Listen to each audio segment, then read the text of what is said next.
Bonjour tout le monde, bienvenue dans ce nouvel épisode de notre podcast Trouble AI. Aujourd'hui, on est avec Jean Pinard. Salut Jean. Salut.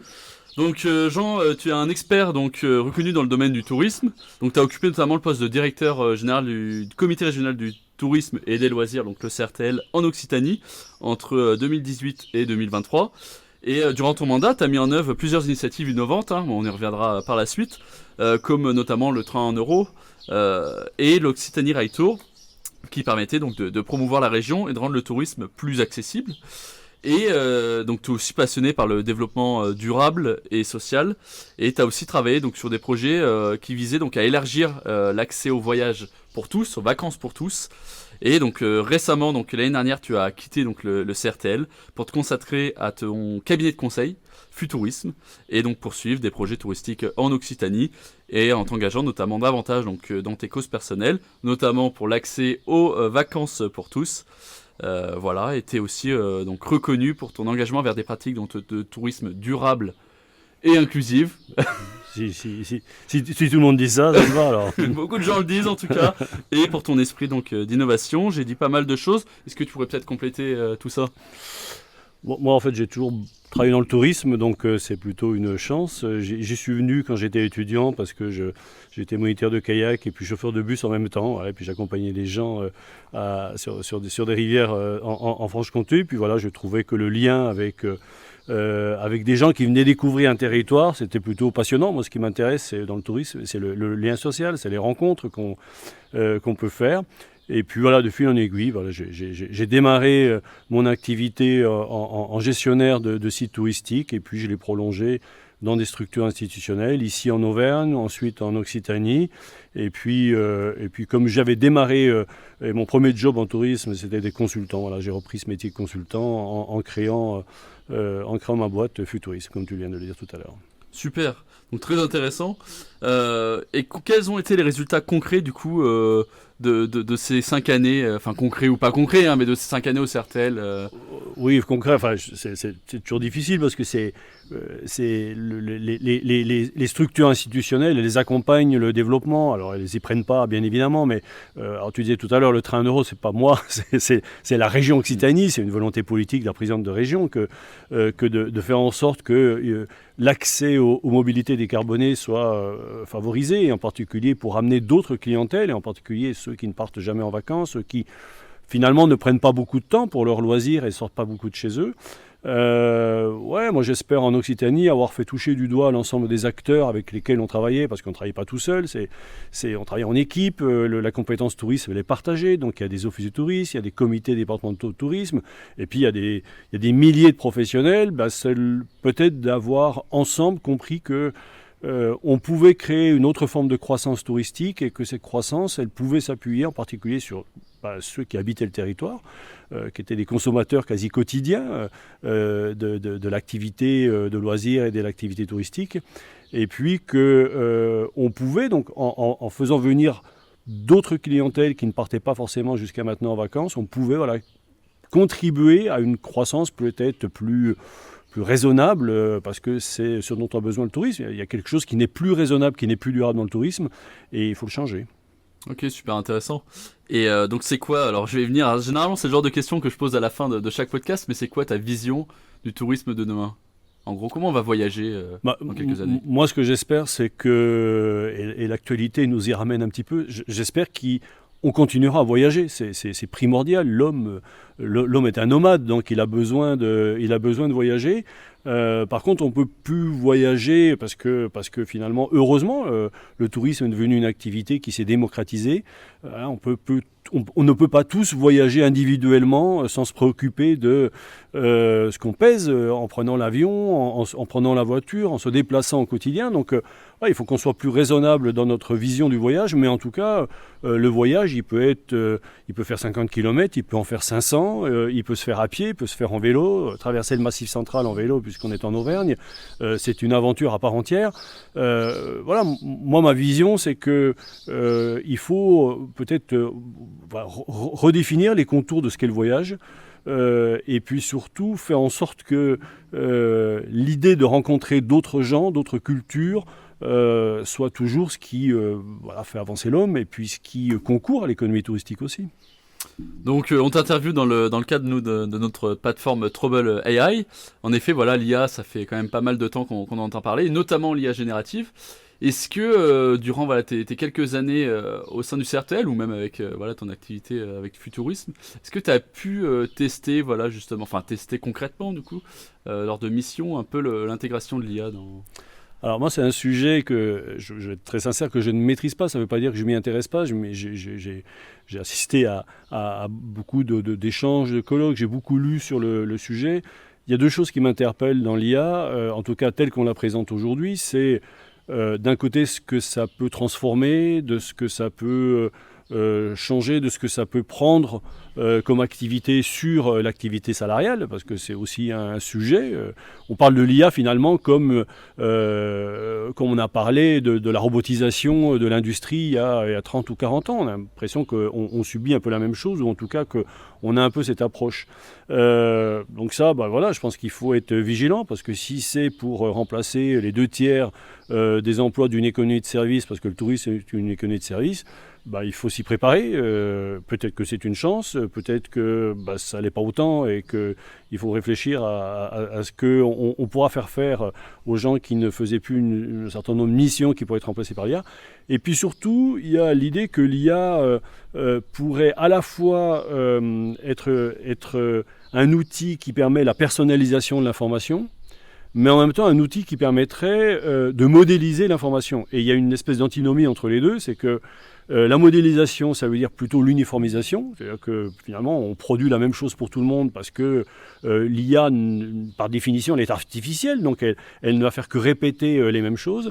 Et puis la personnalisation, en opposition à l'uniformisation, ça veut dire qu'on se mettrait à la place de la personne, de dire voilà, toi, parce que tu as déjà fait ça, parce que tu parles telle langue, parce que tes aspirations sont plutôt tournées vers ça, il faut aller faire ça. Et je suis un peu plus gêné par rapport à cette perspective-là, parce que l'uniformisation et une personnalisation à outrance, ça voudrait dire qu'il n'y a plus de surprise dans le voyage, il n'y a plus de surprise dans les vacances. Et comme moi je reste convaincu que c'est la surprise, c'est le fait qu'on va rencontrer des gens qu'on n'avait pas prévu de rencontrer, qui nous fera garder des souvenirs et puis nous fera voyager encore et encore dans les années à venir. J'ai une forme de... Comment dirais-je, pas de méfiance, mais... Petite réticence, quoi, ouais. Ouais, peut-être... Je suis un peu circonspect, par rapport aux perspectives, même si je ne les nie pas, et même si, je vais pas m'opposer, en tout cas intellectuellement, à ce qui peut présager de l'avenir, voilà. Bien évidemment.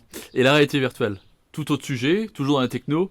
Comment tu sens pour toi la réalité virtuelle? Est-ce qu'on pourrait l'utiliser en amont d'un voyage, justement, pour découvrir? Alors c'est la même chose. Pour moi, il y a deux manières de l'appréhender. Soit on dit que c'est une manière de faire voyager les gens qui ne pourront jamais voyager. Alors si on parle de gens dans des maisons de retraite, où là on sait que de toute façon ils ne repartiront pas en voyage, parce que leur forme physique ne leur permet pas, leur âge ne leur permet pas, et puis on leur dit vous allez quand même pouvoir accéder à des sites que vous n'avez jamais vus et que vous allez voir en réalité virtuelle. Et en tout cas sur les tests qui ont été faits, c'est extraordinaire. On éveille la curiosité, les gens sont contents de ce test-là.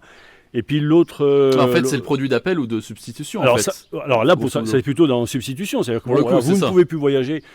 Après, il faut faire attention à ce que ce ne soit pas un produit de substitution par défaut. C'est-à-dire en disant, on catégorise un certain nombre de gens en leur disant, toi, tu n'as pas les moyens de voyager, tu vas te contenter d'un casque, et puis tu visiteras les pyramides du Louvre ou le tombeau de Toutankhamon uniquement en virtuel, parce que tu n'as pas les moyens d'aller en Égypte. Et là, je suis un peu plus mesuré, même beaucoup plus mesuré, mais ça renvoie à cette opposition qu'il y a entre un divertissement digital, et finalement la réalité virtuelle peut en faire partie, et puis la réalité du voyage et la réalité de prendre son vélo, de traverser le Massif Central en VTT avec des copains, et puis de vivre l'aventure avec un grand A, parce que c'est aussi ça qu'il faut promouvoir. Donc comme tout, il y a du pour et du contre. Je suis pour et très enthousiaste à l'idée qu'on puisse faire découvrir des paysages, qu'on puisse faire découvrir des sites à des gens qui de toute façon sont condamnés à ne plus voyager. Mais j'ai peur que ça vienne remplacer, que ça vienne en substitution, effectivement, pour d'autres. Et En tout cas, ça ne doit pas être un alibi pour ne pas chercher les solutions pour aider les gens qui ne partent pas à voyager. Voilà, complètement. Et en termes de produits d'appel, par exemple, imaginons, voilà, tu rentres dans une agence de voyage et on te dit, voilà, un voyageur hésite entre destinations.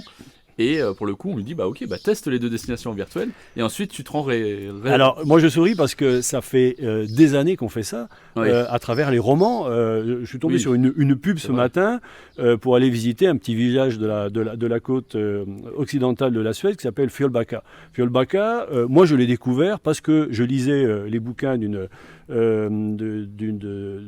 auteur suédois qui s'appelle Camilla Lagerberg et tout son roman policier et toutes ses intrigues se passaient à Fjällbacka. Donc un jour j'ai voulu y aller. Et là je suis tombé sur une pub tout à l'heure en disant et si vous allez visiter Fjällbacka que vous connaissez certainement si vous avez lu les bouquins de Camilla Lagerberg. C'est un peu la même chose finalement. Le bouquin était un produit d'appel et on s'en est servi en tout cas on s'en sert aujourd'hui pour dire bah, tiens venez au pays, je ne sais plus comment s'appelle l'inspecteur qui mène les enquêtes, mais venez au pays de l'inspecteur et découvrez Fjällbacka. Et c'est vrai que la manière dont on romance les paysages, dont on les présente, dont on présente la vie sur ce petit village de pêcheurs suédois, moi en tout cas m'a encouragé à y aller. Donc finalement il n'y a rien de nouveau sous le soleil, j'ai envie de dire, sauf que c'est certainement mieux fait que ce qui est décrit dans le bouquin, mais je reste quand même convaincu que ce qui est décrit dans le bouquin nous permet de nous faire une idée qui nous est propre. Enfin, il n'y a rien imposé, contrairement à ce que la réalité virtuelle pourrait proposer. Ouais, c'est clair. Je suis complètement d'accord avec ça. Mais alors, là actuellement on est dans le Massif Central, on est d'accord, on est en Auvergne. Est-ce que pour toi on ira de plus en plus vers un voyage local? Alors nous, une de nos marques qui s'appelle Eurocoli permet en fait de promouvoir des commerces, des entreprises locales en fait, des territoires également, à travers la France notamment. Et est-ce que pour toi on reviendra de plus en plus à découvrir nos fameuses régions françaises, nos petits départements, ou on continuera encore à vouloir aller toujours plus loin Alors, est-ce qu'on le veut ou est-ce qu'on le peut? Parce que voilà, oui, évidemment, la question pourrait être un peu posée comme ça. Moi, je pense que il y a le voyage d'une vie. Voilà, moi, j'ai fait le voyage de ma vie en famille, en Patagonie. Et je sais que voilà, j'ai fait il y a 10 ans et qu'il y a peu de chances que je le refasse, en tout cas parce que mes enfants sont grands déjà, mais parce que ma sensibilité fait que voilà, je ne peux pas me permettre de partir tous les ans ou tous les 5 ans à l'autre bout du monde. Et puis, il y a, je pense, une forme de réalité sociale qui nous amène moi je dis souvent, le tourisme, c'est sortir de chez soi, à sortir plus souvent de chez soi et de dire que bah, finalement, oui, sur le territoire dans lequel on habite, il y a des tas de choses à faire, à la condition de savoir... de savoir pratiquer le territoire. Moi, on est là dans un petit village en Auvergne qui est desservi par une voie ferrée. L'Allier est juste en bas. Quand on part de Clermont-Ferrand, qui est une métropole qui fait 300 000 habitants, on prend le train. Un quart d'heure plus tard, on descend donc dans la gare de mon village. On peut descendre l'Allier en canoë, reprendre le train pour rentrer en fin d'après-midi à Clermont-Ferrand. Encore faut-il qu'on sache que cette activité existe et encore faut-il qu'on connecte cette information à l'information de transport qui dit vous partez Clermont-Ferrand au train de 9h57 ce matin et vous descendez à Paran et là vous allez pouvoir faire cette descente de canoë. Donc il y a, je pense, on doit changer de paradigme et en particulier les organismes de gestion de destination. Je dis souvent, on doit passer de la communication à l'information et l'idée c'est qu'on informe plus les locaux, les habitants, sur tout ce qu'on peut faire à proximité de son territoire. Et parce que ce qui n'est pas durable, c'est le voyage, enfin c'est le transport, bah, il va falloir qu'on soit plus raisonnable sur le transport. Donc il n'y a pas à chipoter, enfin je veux dire, il faudra qu'on voyage moins loin, moins souvent et plus propre. Donc à partir de là, tout ce qui renvoie au loisir, à la micro-aventure, est indéniablement l'avenir du tourisme. Il n'y a pas à tortiller. Enfin, pour moi, c'est clair, même s'il y a un risque que bah, finalement, on laisse le voyage d'une vie à des gens très riches et qu'on cantonne aux activités de proximité les gens qui auraient moins les moyens et peut-être plus de conscience écologique. Mais ça, c'est un débat assez vaste. Hein. Mais alors, est-ce que ça ne se joue pas aussi par la communication que ce soit des acteurs ou même des acteurs institutionnels, des acteurs privés Moi, je pense qu'il faut... Alors, moi, je dirais plus d'informations sur tout ce qui existe à côté de chez soi. Et on voit bien que quand on encourage des gens à pratiquer des activités de loisirs pas très loin de chez eux, beaucoup, une fois qu'ils l'ont découvert, ah ben, je ne savais pas que ça existait.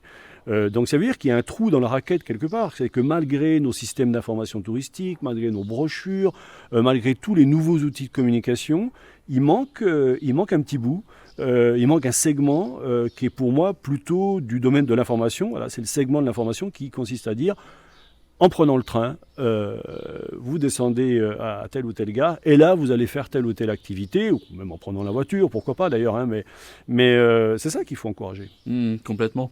Donc là, maintenant, tu es devenu consultant là, avec donc, ton entreprise Futurisme. Ouais. Est-ce que tu peux me parler de tes missions donc, que tu as repris donc, récemment, depuis 2023 depuis 3 mois, donc depuis 3 mois, c'est encore récent. C'est vraiment super récent. Je l'avais mis en veille parce que je l'avais créé un peu plus de 10 ans. Moi, j'espère, je dis ça le plus modestement, que mes domaines de compétences, ils sont liés à ce qui forge l'identité des destinations. Moi, ça m'intéresse de faire émerger alors on appelle ça des marques de destination, mais en tout cas à faire émerger des pratiques collaboratives pour que l'ensemble des acteurs de la filière tourisme puissent parler de la même manière de la destination dans laquelle ils travaillent et avec les mêmes éléments de langage, voilà, pour la présenter à leurs visiteurs.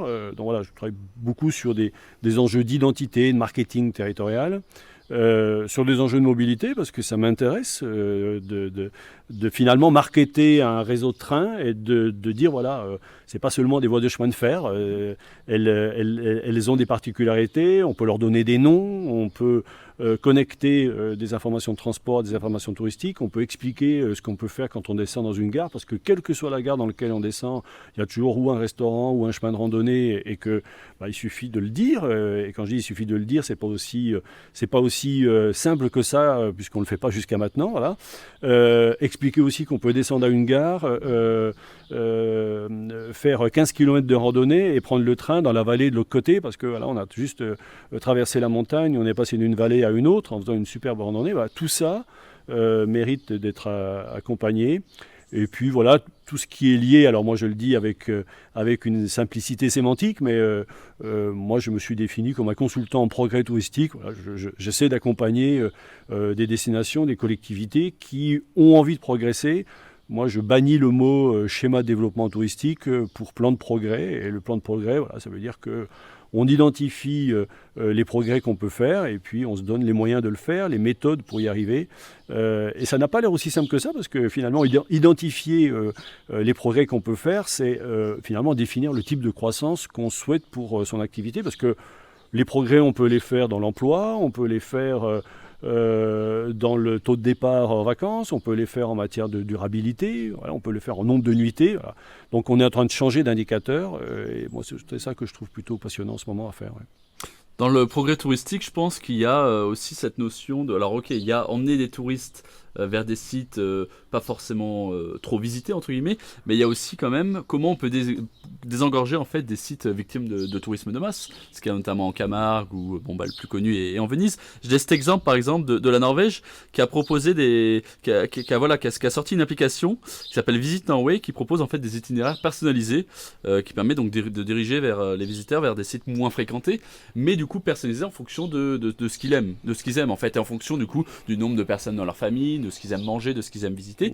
Comment toi tu penses que la personnalisation du coup des prestats touristiques pourrait aider ou non du coup à désengorger ces sites? C'est compliqué parce que moi je pars du principe qu'on aime un peu tous la même chose et que finalement quand c'est beau on l'aime. Ouais. Et moi quand je fais venir des copains ici, la première chose que je fais, enfin pas la première chose que je fais, mais en tout cas il n'est pas concevable qu'à la fin de leur séjour je ne les amène pas dans la chaîne des Puys, qui est inscrit au patrimoine mondial de l'UNESCO et qui est l'endroit le plus fréquenté d'Auvergne. Mais parce que c'est beau, voilà. Alors, si l'UNESCO l'a reconnu, c'est qu'a priori, il y a plein de valeurs qui ont permis cette inscription.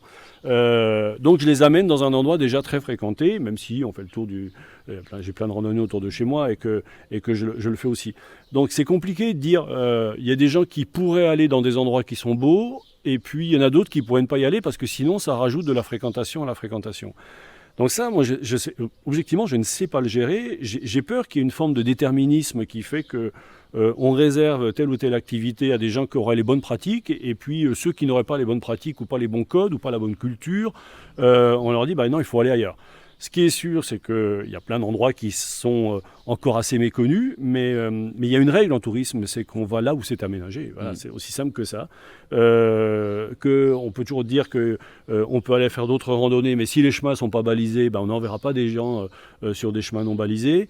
Et puis, s'il s'agit de faire dormir des gens, oui, on ne les envoie pas dans des endroits où on n'a pas aménagé des lits touristiques pour les accueillir. Voilà, alors, quand on regarde la carte de France, tu as été étudiant à Toulouse, donc je pense que tu as étudié ça. Quand on regarde la carte de l'offre, alors effectivement, l'offre, elle fait le tour de l'Hexagone, sur les littoraux principalement, mais aussi dans les montagnes, Alpes, Pyrénées, Jura, Vosges.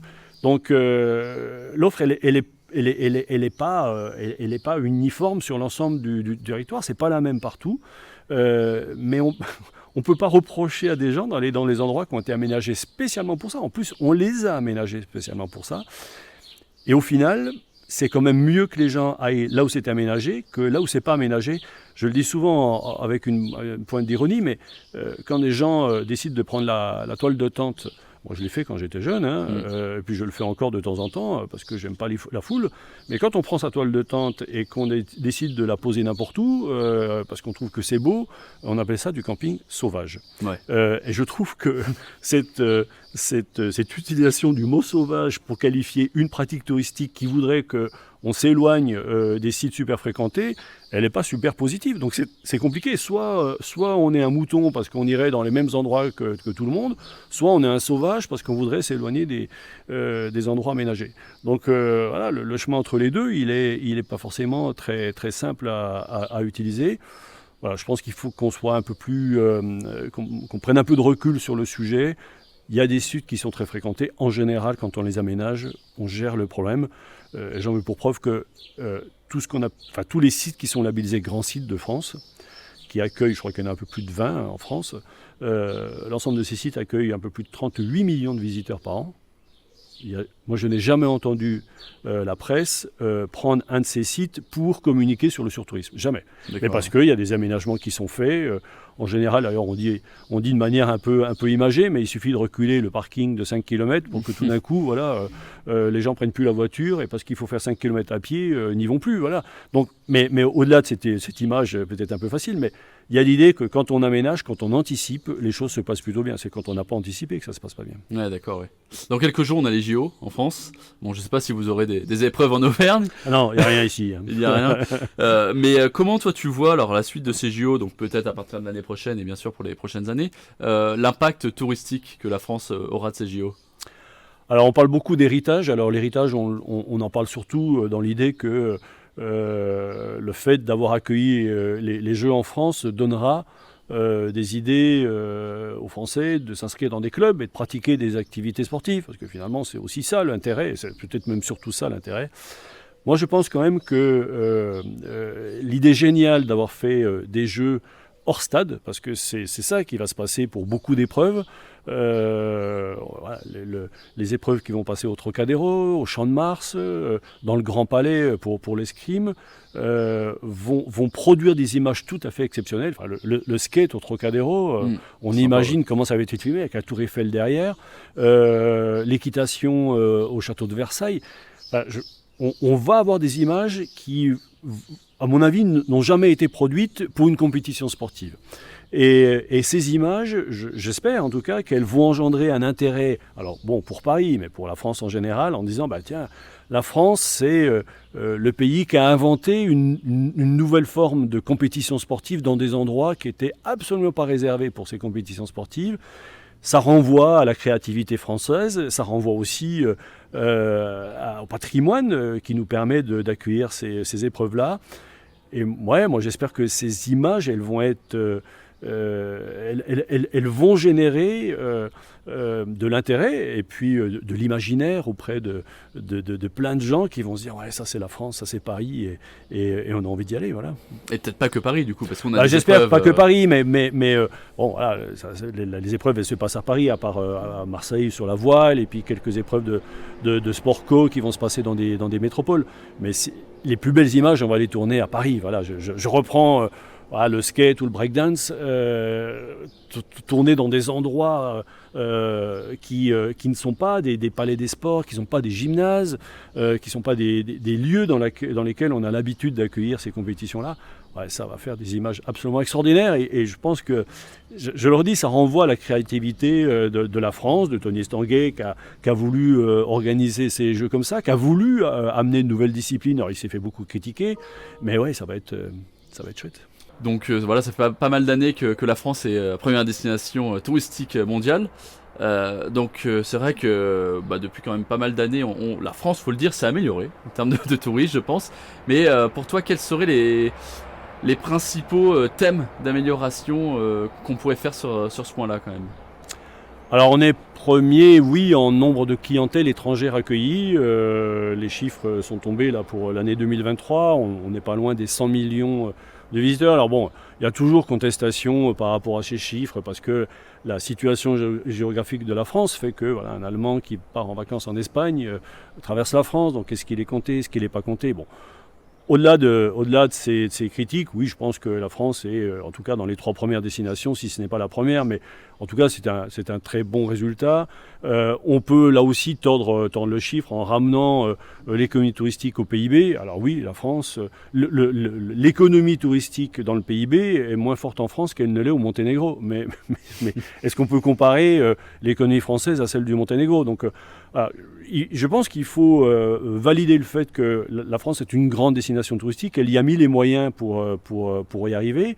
Maintenant, est-ce que c'est une finalité? C'est ça la question. Et tout à l'heure, on parlait de progrès. Finalement, aujourd'hui, soit on considère que on a atteint ces 100 millions et puis qu'on va s'en contenter et qu'on espère qu'on aura 100 millions tous les ans, soit on considère qu'il y a des progrès à faire dans l'économie touristique. Pour moi, les progrès à faire, ils sont dans la décarbonation de l'économie touristique. On ne peut pas continuer comme ça. Enfin, il faut qu'on soit clair. Il y a un delta entre ce que pèse l'économie touristique dans le bilan carbone et ce que pèse l'économie touristique dans le PIB. Voilà, ça pèse quasiment 2 fois plus. Donc on est créditeur de carbone. Enfin, le secteur de l'économie touristique est créditeur de carbone. Donc il faut qu'on améliore ça. Donc ça veut dire qu'il faut qu'on se pose des questions. Et la question principale, c'est de savoir si l'objectif de 100 millions de visiteurs est compatible avec l'idée d'en faire une destination durable. Parce que si on vient d'Australie, des États-Unis ou du Brésil pour passer ses vacances, on va continuer à être créditeur.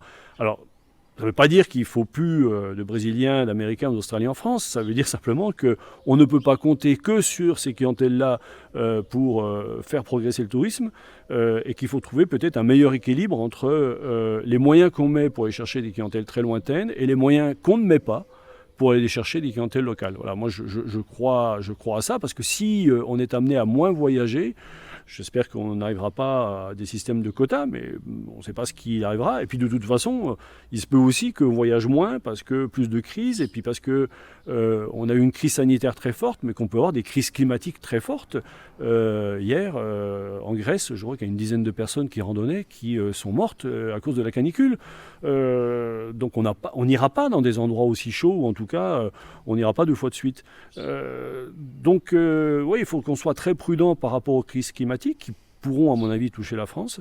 Il faut qu'on anticipe. Et puis moi, je pense qu'il faut mettre à plat nos objectifs. Après tout, c'est ça. Moi, je trouve que c'est ça, un peu ça qui manque aujourd'hui. C'est que, collectivement, quels sont les objectifs qu'on se fixe?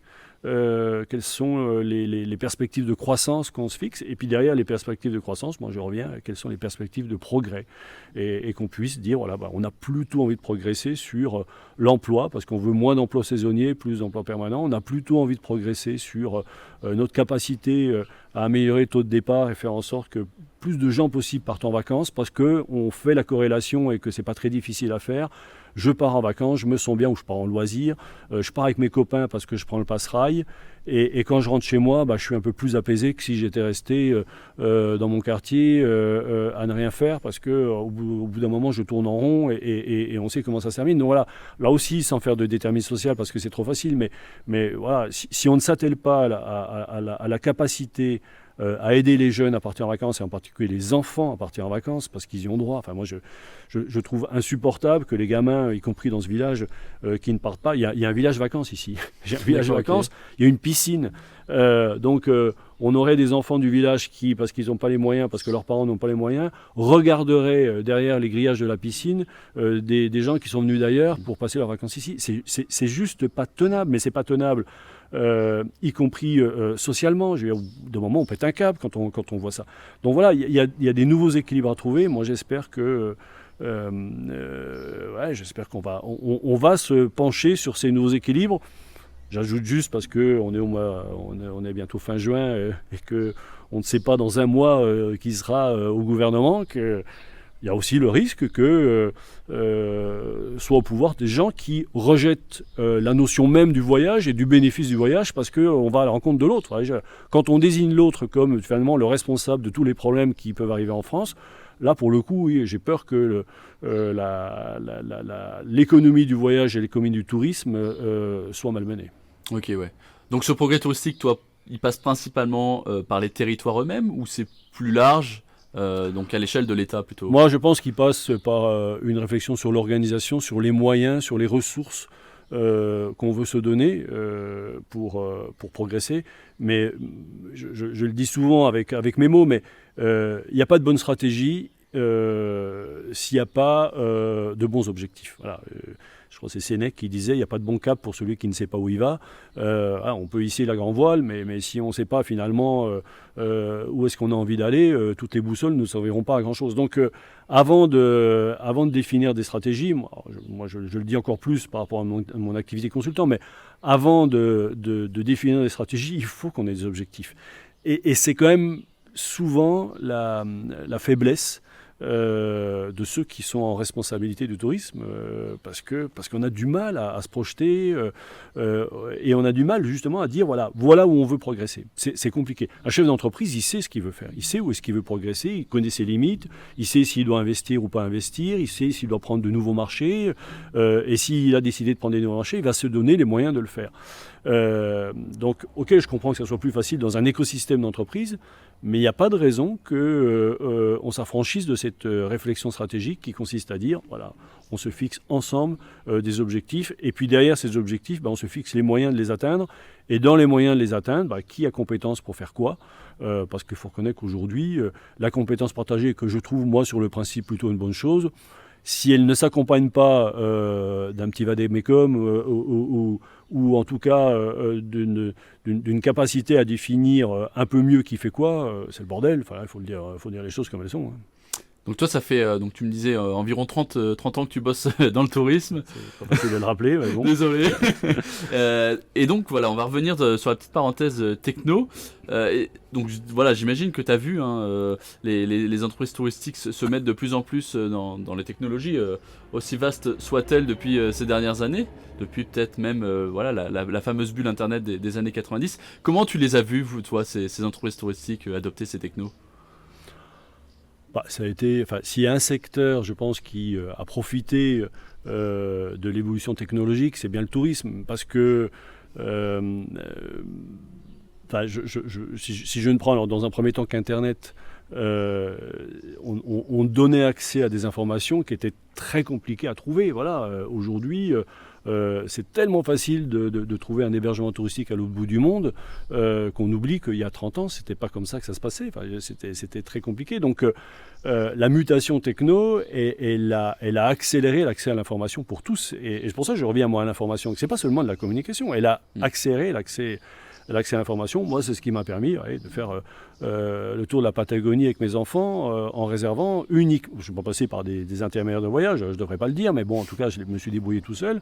Mais je me suis débrouillé tout seul parce que j'avais accès à tout, y compris d'ailleurs à des informations super techniques qui voulaient que je louais une voiture pour me rendre dans des endroits pas toujours très, très, très accessibles et que je voulais savoir si la route était carrossable. Bon, voilà, cette information ultra technique, c'est marrant parce que je ne la trouvais pas sur des sites institutionnels, mais je la trouvais sur des blogs de voyageurs qui avaient fait cette route et qui disaient non, là, tu n'as pas besoin de 4x4, tu peux louer une voiture normale. Voilà.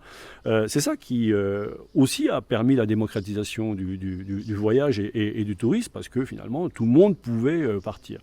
Ça ne veut pas dire qu'il ne faut pas passer par des intermédiaires du voyage, hein, mais en tout cas, il y a ça. Et puis, il y a l'idée que derrière, les outils qui ont été mis en place permettaient à chacun, et c'est encore le cas aujourd'hui, de réserver un billet d'avion quand avant il fallait passer par un intermédiaire. Alors quand je dis un billet d'avion, mais ça peut être réservé une nuit d'hôtel. Et moi ce que je remarque, c'est que ceux qui ont le mieux capté l'intérêt de la technologie et de l'évolution technologique, c'est ceux qui ont compris que si on mettait une stratégie de marque par-dessus, on allait devenir très fort.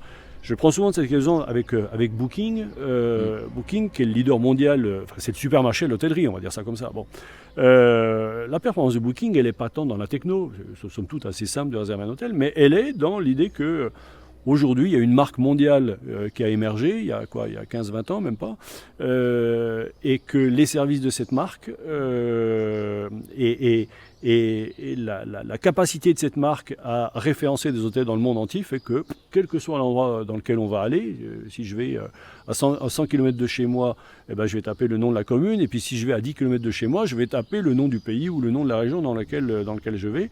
Et là, je vais trouver de l'offre. Voilà. Moi, c'est ça qui m'a le plus impressionné.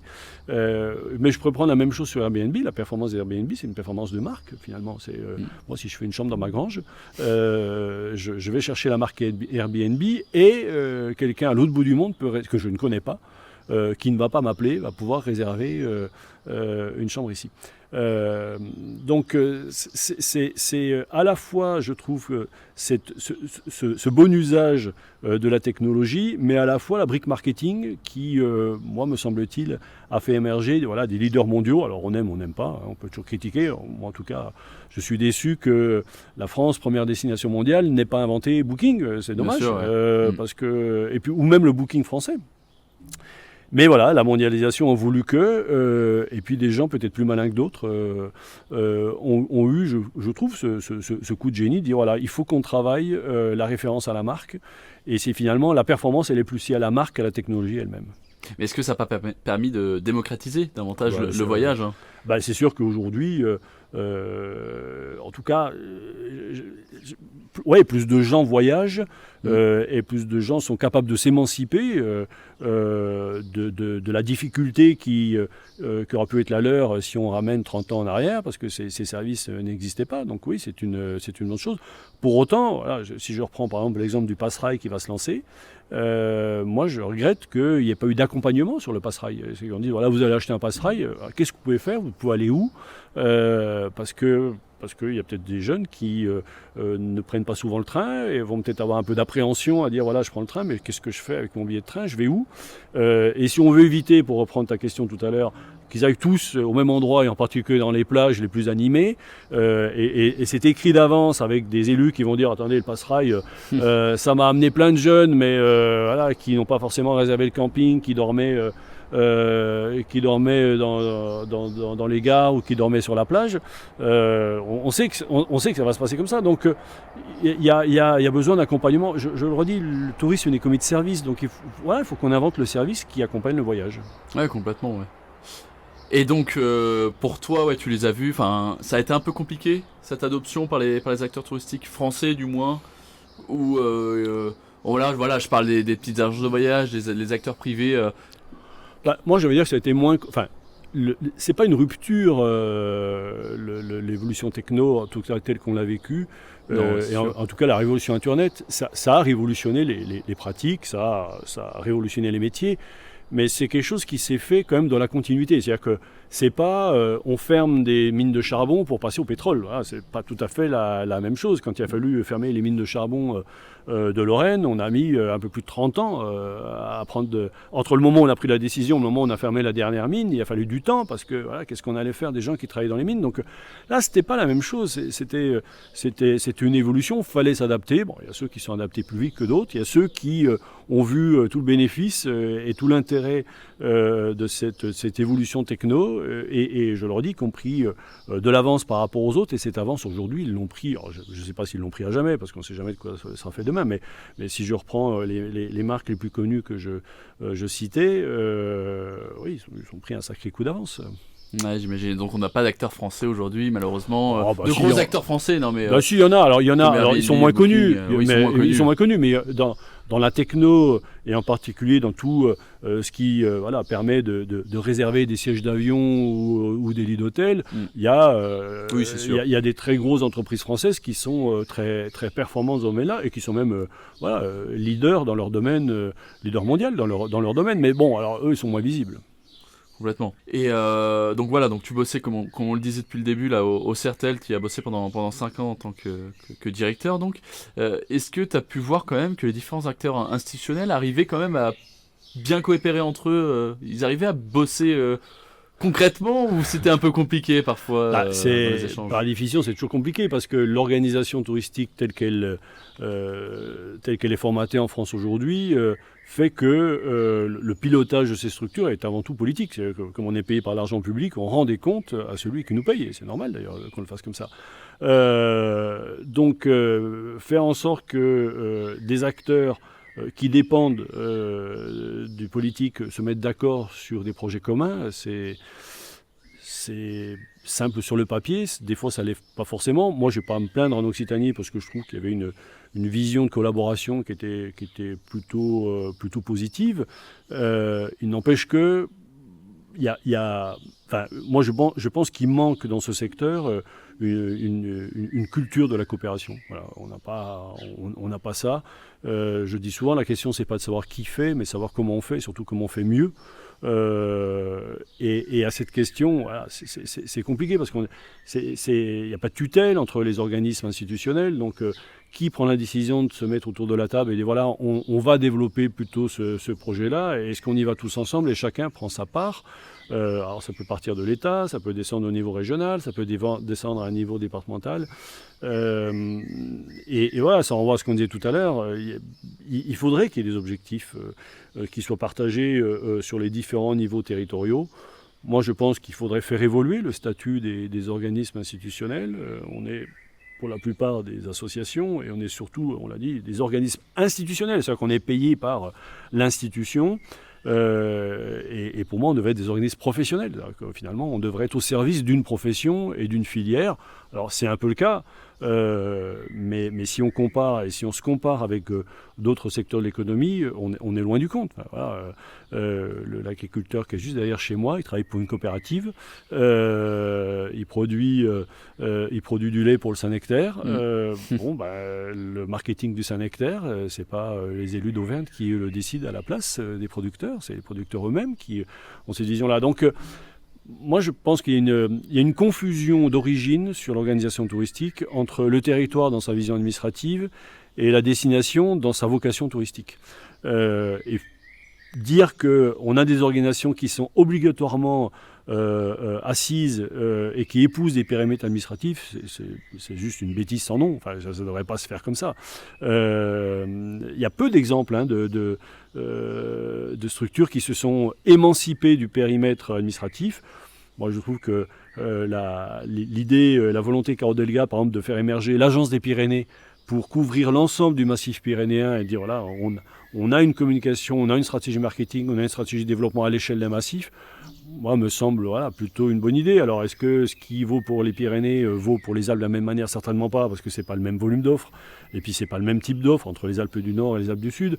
Mais ouais, moi, je crois plus à des périmètres d'organisation touristique sur des vallées, à l'échelle de parcs, par exemple. Voilà, je prends souvent l'exemple du parc des Cévennes. Les Cévennes, c'est une vraie destination touristique, sauf qu'elle est à cheval sur 3 départements. Et qu'il doit y avoir au moins 5 ou 6 offices de tourisme qui, dans leur appellation, vont utiliser le mot Cévennes. Idem pour l'Aubrac.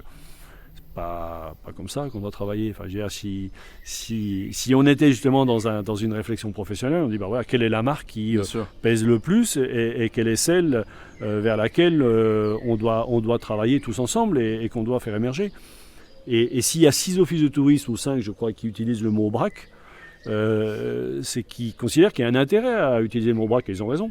Mais dans ce cas-là, il n'y a pas besoin de 5 offices. Un seul suffit. Voilà, l'Occitanie, c'est certainement le nom de région fusionnée le mieux trouvé, parce que ça renvoie à une culture, à une histoire, à une identité forte. Pour autant, il n'y a pas un Allemand qui tape Occitanie sur Google quand il réserve ses vacances. J'imagine, ouais. Donc voilà, il faut aussi prendre ça en considération, c'est que on ne peut pas imposer des marques de destination ou des noms de destination parce qu'il faudrait absolument prendre le périmètre de la collectivité qui a compétence pour financer ces organismes-là. Et dans le sens privé institutionnel, tu as des exemples, par exemple, de coopérations qui sont plutôt bien déroulées ou au contraire dans le chaos même Moi, je trouve les Suisses, par exemple, en particulier sur le modèle du transport, ont développé des plateformes de services qui sont tout à fait remarquables. Une structure qui s'appelle le Swiss Travel Service. Alors, Service ou Center, je ne sais plus. Center, Swiss Travel Center. Alors les Suisses, ils vendent des trains touristiques, l'aller-retour, ça vaut 300 €. Donc c'est plus facile de faire du chiffre d'affaires, du business, et donc de proposer des organisations un peu atypiques. Mais moi, je pense que c'est vers ça qu'il veut tendre, parce que cet exemple-là, c'est pas une coopérative à proprement parler, mais en tout cas, c'est du privé, du public qui se mettent ensemble pour mettre en marché une offre touristique. Si on reste sur l'exemple des Suisses, ils ont mis en place un pass qui donne accès de manière illimitée à une cinquantaine de stations de ski. C'est une coopérative là pour le coup, donc c'est les exploitants des stations de ski, puis d'un certain nombre d'activités connexes, les bains chauds, des locations de VTT, plus les transports publics. Voilà. C'est une coopérative qui dit voilà, on va mettre en place ce dispositif avec l'idée de faire en sorte que parce qu'on a ce pass, c'est comme si on est abonné à la télé, voilà, on paye tous les mois 25 € à Netflix ou à Canal, puis on regarde plus parce qu'on est abonné, donc on en profite, c'est un peu la même chose, sauf que là, voilà, ça fait sortir les gens de chez eux, et c'est ça qui est intéressant. C'est une coopérative, et je trouve que le format, il est intéressant. Moi, je regrette de ne pas avoir eu le temps de réfléchir sur ce sujet en Occitanie, parce que je pense qu'il y avait des choses intéressantes à faire dans ce domaine-là. Définir l'objet coopératif d'un organisme institutionnel du tourisme, voilà, là pour le coup, c'est un vrai projet. Alors, peut-être un peu philosophique au départ, mais ultra pratique et ultra politique à l'arrivée, parce qu'on définit finalement les services qu'on rend à des coopérateurs qui disent moi je suis intéressé pour entrer dans la coopérative pour bénéficier de tel ou tel service. Et si je reste juste sur le modèle de l'agroalimentaire, moi je suis originaire de Franche-Comté, le comté, la fabrication du comté, c'est des coopératives par territoire, on appelait ça des fruitières. Comme par hasard, les agriculteurs qui sont d'un côté coopérateurs en tant que producteurs de lait et coopérateurs en tant qu'acheteurs de lait pour faire le comté, ils vendent leur lait beaucoup plus cher que Lactalis est capable de l'acheter à des agriculteurs dans d'autres territoires. Voilà, il n'y a pas de secret. Quand on a envie de coopérer, on arrive plutôt à des bons résultats. Très intéressant. Donc c'est la fin de cet épisode. Merci Jean d'être intervenu. Merci à toi. On se retrouve le prochain mois pour un nouvel épisode. Passez un bon été. À très vite. Ciao. Au revoir.